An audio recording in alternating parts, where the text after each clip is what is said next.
वो इस आंदोलन की, इस नाराजगी की अगुवाई कर रहे हैं। तो अनुपम 14 तारीख को नतीजे आते हैं, हंगामा 24 तारीख को शुरू होता है, ऐसा क्यों? देखिए, परिणामों को लेकर जो असंतोष था संदीप जी, ये तो 15 तारीख से ही था। और ये दुर्भाग्यपूर्ण है कि जिसको हम मीडिया कहते हैं हमारे देश में, उसको ये असंतोष, ये आक्रोश देश के करोड़ों युवाओं का तब दिखना शुरू होता है जब ये प्रदर्शन और जब इस तरह की घटनाएं हो जाती हैं। 90 लाख ट्वीट्स हुए थे, इतने सारे डिजिटल प्रोटेस्ट हुए थे इसी इशू पे।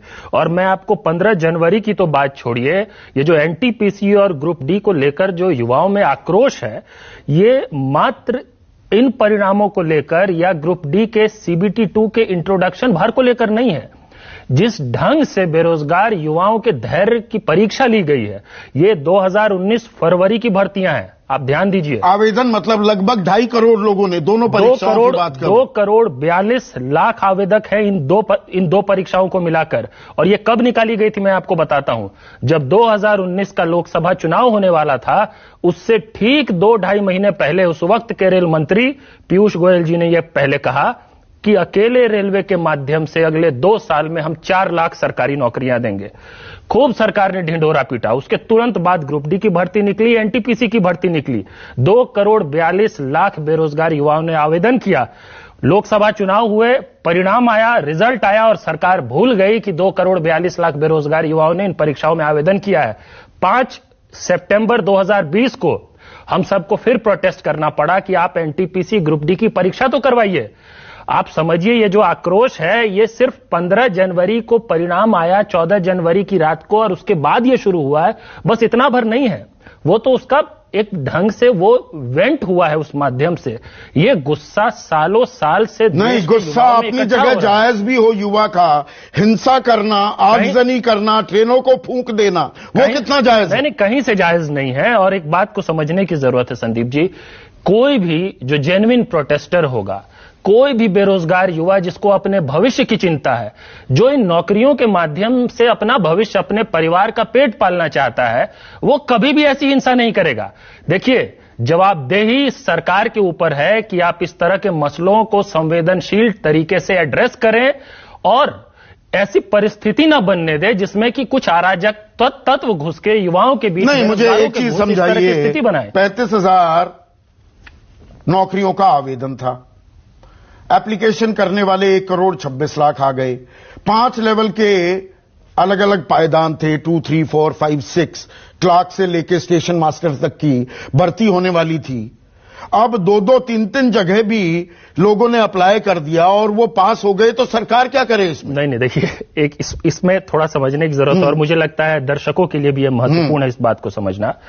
ये अभी आप एनटीपीसी की बात कर रहे हैं, जो रेलवे की नॉन टेक्निकल पॉपुलर कैटेगरी है, जिसमें स्टेशन मास्टर, गुड्स गार्ड, जिसका नामकरण बदल दिया गया है, ट्रेन मैनेजर बना दिया गया है, इस तरह की कई पोजीशंस के लिए 35,277 पदों के लिए विज्ञापन आया था।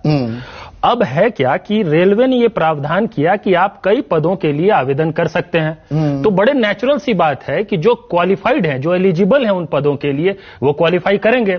लेकिन उस आवेदन में यह था कि जो सीबीटी 1 है, मतलब जो प्रथम चरण की परीक्षा है, प्रथम चरण की परीक्षा के परिणाम में वो लोग जो सीबीटी 2 के लिए अपीयर होंगे, उसकी संख्या टोटल नंबर ऑफ वैकेंसीज का 20 गुना होगा। यह है इंपॉर्टेंट बात समझने की बात। अब आप अंततः 35,277 युवाओं को चयनित करेंगे फाइनली, जब ये पूरा रिक्रूटमेंट क्लोज होगा। तो जब आप 35,277 यूनिक कैंडिडेट्स को फाइनली सेलेक्ट करने वाले हैं, तो सीबीटी 1 में आप 35,277 इंटू मल्टीप्लाइड बाय 20 टाइम्स। तो सरकार वही तो कह रही है, हमने 7,05,446 वो नहीं कर रही। मैं वही क्लैरिफाई करता हूं। देखिए, यानी कि डबल काउंटिंग हो रही है, आप ये कह रहे हैं? नहीं, इंपॉर्टेंट बस ये है कि अंतिम ज्वाइनिंग तो यूनिक कैंडिडेट्स का होगा ना। कोई एक व्यक्ति 2 जगह तो ज्वाइन नहीं कर पाएगा। बिल्कुल नहीं कर पाएगा। जब 35,277 लोगों की ज्वाइनिंग होगी, तो बस इतना कहना है कि आप सीबीटी 1 में 35,277 गुने 20 को सिलेक्ट करिए।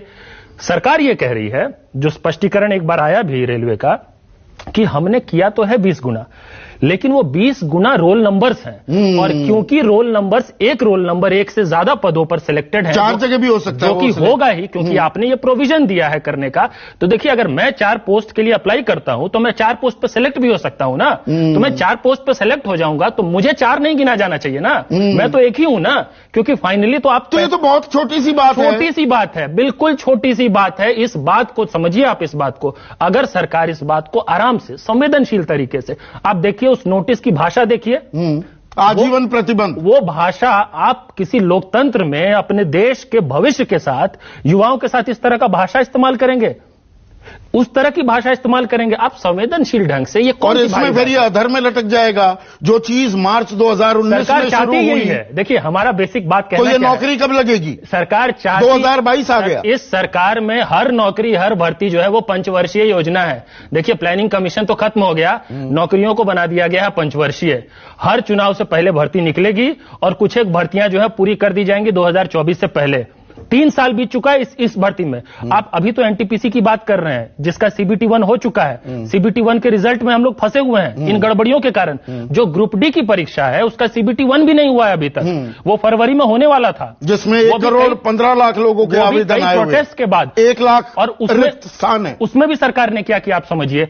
अभी 3 दिन पहले की बात है, ये जो गुस्सा है, इस गुस्से में जो आपने कहा ना आग में घी डालने का काम, ये सरकार कर रही है।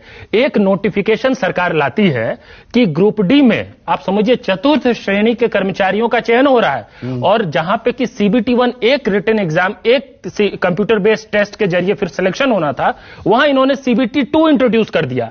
मतलब आप सीबीटी 1 से 1 महीने पहले कहेंगे कि आपका जो शुरुआती विज्ञापन था उसमें हम बदलाव कर रहे हैं और अब हम सीबीटी 2 भी लेंगे। मतलब कि पूरी प्रक्रिया को 3 साल तक आप एक परीक्षा नहीं करवा पाए और अब एक परीक्षा से पहले आप कह रहे हैं कि अब और भी परीक्षाएं लेंगे। आपको इसका मतलब नौकरी देना ही नहीं है, आपकी इच्छा ही नहीं है। असल बात यह है संदीप जी, इस गंभीर आरोप लगा रहे हैं गुरु सरकार प्रकाश की नीयत है कि जो सरकारी उपक्रम है उनको धीरे धीरे बेच देना है, और वो हमको दिख रहा है। जब वो नियत है तो नेचुरली सरकारी नौकरियों पे उसका असर पड़ेगा, वो दिख रहा है हम लोगों को। यहाँ पे रोजगार देना सरकार की प्राथमिकता ही नहीं।